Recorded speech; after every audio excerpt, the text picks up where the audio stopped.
Hello भैया, स्वागत है आप सभी का मेरे यूट्यूब चैनल स्कूल ट्यूशन गुरुजी में। तो बच्चों, हम कर रहे थे आपका क्लास 7 का 2022-23 का एनुअल का इवनिंग शिफ्ट का पेपर, और इसमें हम क्वेश्चन नंबर 11 तक कर चुके थे। आज हम रिमेनिंग क्वेश्चन को करेंगे कंप्लीट बच्चों। तो चलिए बच्चों, बिना टाइम वेस्ट के शुरू करते हैं अपने क्वेश्चन आंसर को। तो आपका 12वां क्वेश्चन है बच्चों, मैच द फॉलोइंग वाला। ठीक है, तो इसमें क्या है, पहला है ORS। तो ORS क्या करता है बच्चों, आपका नमक और चीनी का घोल, यानी सॉल्ट और शुगर का मिक्सचर है। फिर आपका ग्लिसरॉल, ग्लिसरॉल क्या है, वसा या फैट। फिर है आपका W बेमोंट, ये क्या थे, एक डॉक्टर थे। ठीक है। फिर आपका जू, लाइस जो होती है, ये क्या काम करती है, सकिंग का काम करती है, ब्लड को सक करती है। ठीक है बच्चों। फिर है आपका स्टारफिश, स्टारफिश में कैल्शियम कार्बोनेट। ठीक है। फिर है स्मॉल इंटेस्टाइन, स्मॉल इंटेस्टाइन क्या होता है, कॉइल्ड होता है, शुद्रांत कॉइल्ड होती है। ठीक है बच्चों, ये तो इसका ये वाला भाग था। अब इसमें अथवा करके पुनः लिख करके सही लिखने वाले वाक्यों को दिया गया है, यानी रीराइट सेंटेंस वाला भी एक आपका दिया हुआ है बच्चों। तो बच्चों ये बात ध्यान रखिए, रीराइट वाला जो पैटर्न है, ये वाला आपका 8th क्लास में भी फॉलो हुआ है। अगर आपने देखी हो कुछ 8th क्लास वाले आपके बड़े भाई या बड़ी बहन हो, तो ये इस तरह का क्वेश्चन भी आ सकता है, इसलिए इसे ध्यान से समझ लीजिएगा। पहला है आपका अमीबा डाइजेस्ट सेलुलोज। ठीक है, अमीबा सेलुलोज को पचा लेता है। तो यहाँ पे लिखना है अमीबा सेलुलोज को नहीं पचा पाता है।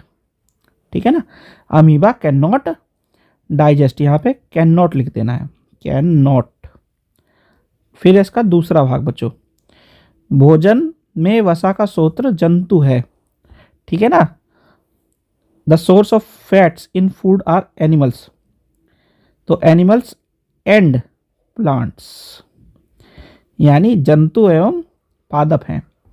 फिर इसका तीसरा भाग बच्चों, ग्रासिका में निम्नलिखित अमल के प्रभाव से बैक्टीरिया मर जाते हैं। By the effect of acid produce in oesophagus bacteria get killed.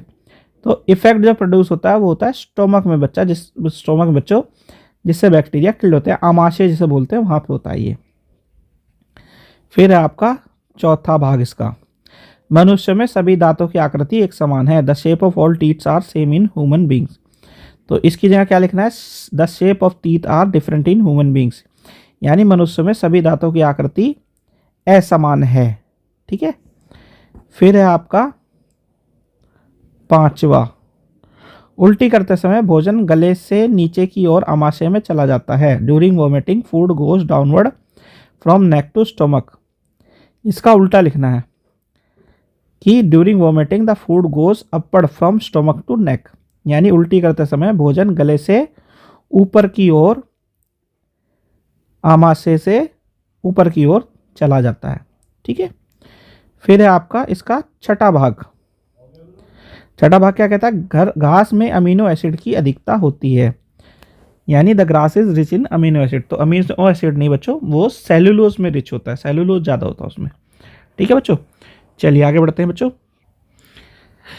अब कुछ क्वेश्चन आपके कैसे दिए हुए हैं, आपके पैराग्राफ बेस दिए हुए हैं। जैसे कि यहाँ पे आपको दिया हुआ है कि हवा, पानी और साफ कांच जैसी सामग्री को पारदर्शी या ट्रांसपेरेंट कहते हैं, और जब कोई पारदर्शी सामग्री से या ऑब्जेक्ट से ट्रांसपेरेंट मीडियम से लाइट गुजरती है तो वो आर पार, यानी क्या हो जाती है, एक उसके आर पार चली जाती है। अब इसके क्वेश्चनों के आंसर देने बच्चों ये। तो पहला आपका, वह वस्तुएं जो प्रकाश को अपने में से गुजरने देती है कहलाती हैं ट्रांसपेरेंट, यानी क्या कहलाती है बच्चों, पारदर्शी कहलाती हैं। अब वायु क्या है, एयर क्या है, ट्रांसपेरेंट। फिर इसका तीसरा भाग, जब कोई अपारदर्शी वस्तु प्रकाश समय के मार्ग में आती है तो वह बनाती है, तो वह क्या बनाती है बच्चों? वह बनाती है आपकी एक छाया, ए शैडो। ठीक है, अब इससे अगला क्वेश्चन है क्वेश्चन नंबर 14। क्वेश्चन नंबर 14 क्या कहता है? वायु प्रदूषण वर्षा के जल के संघटकों को परिवर्तित कर रहा है, जल में कुछ और गैसों की अभिक्रिया से हानिकारक पदार्थ बनते हैं। बेसिकली ये बात कर रहा है एसिड रेन की वजह से बच्चों, यानी एयर पॉल्यूशन जो हो रहा है वो क्या करता है, जो रेन वाटर है उसके साथ एक्टिविटी करता है और जो गैस है हमारे एटमॉस्फेयर में उसके साथ एक्टिविटी करता है और हार्मफुल सब्सटेंसेस को बनाता है, जो कि क्या है, वाटर में इनसॉल्युबल है, अघुलनशील है बच्चों। ठीक है, तो संपूर्ण प्रकृति पर इससे क्या प्रभाव पड़ता है? बुरा प्रभाव पड़ता है। ठीक है, अब इसमें क्या लिखा है? वर्षा अम्लीय होने के कारण, कॉजेस ऑफ एसिड रेन। तो carbon dioxide, sulphur dioxide, nitrogen dioxide, इनमें से कोई भी आप लिख सकते हैं बच्चों। चलिए आगे बढ़ते हैं बच्चों। अब दूसरा क्वेश्चन है बच्चों आपका कि वर्षा के पानी को कार्बन डाइऑक्साइड के साथ मिलाने पर बनने वाला अम्ल, यानी the acid formed when rain water is mixed with carbon dioxide. तो ये कौन सा है बच्चों? Carbonic acid. ठीक है, कार्बोनिक अम्ल बनता है। फिर आपका तीसरा बच्चों, अम्लीय वर्षा से क्या नुकसान होता है? Acid rain causes damage to. तो ये क्या करता है? बिल्डिंग, हिस्टोरिकल मॉन्यूमेंट, प्लांट्स और एनिमल, यानी इमारतों, ऐतिहासिक स्मारकों और पौधों, जानवर सभी को डैमेज करता है, यानी इसका हो गया इन सभी के लिए। ठीक है बच्चों, फिर है क्वेश्चन नंबर 15 बच्चों आपका। क्वेश्चन नंबर 15 क्या कहता है? तो बच्चों इसमें क्या है, 15वें क्वेश्चन में आपको बूझो पहेली, तो 15वां क्वेश्चन क्या कहता है बच्चों? बूझो पहेली आयु में बड़ी है, यानी बूझो इज एल्डर टू पहेली एज वेल एज टॉलर, बड़ी भी है लंबी भी कद में। दोनों सरकारी स्कूल में विद्या के छात्र हैं और कभी पैदल चलकर और कभी बैटरी रिक्शा के साथ विद्यालय में जाते हैं। ठीक है, बेसिकली ये थोड़ा सा क्वेश्चन ऐसा है कि आपको आंसर के हिसाब से आंसर देना, पैराग्राफ के हिसाब से आंसर नहीं देने हैं। तो इस तरह के क्वेश्चन भी आपके आ सकते हैं बच्चों। तो क्वेश्चन नंबर 1 है, बूझो 155 सेंटीमीटर लंबी है, मीटर में उसकी ऊंचाई है, यानी Bujho is 155 centimetre tall, his height in metre is. तो 1 मीटर इज इक्वल टू होता है 100 सेंटीमीटर।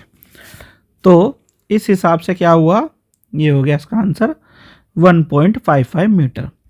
फिर इसका दूसरा भाग, रिक्शे के पहिए जिस प्रकार की गति से चल रहे हैं वह है, यानी the wheels of rickshaw are moving in A.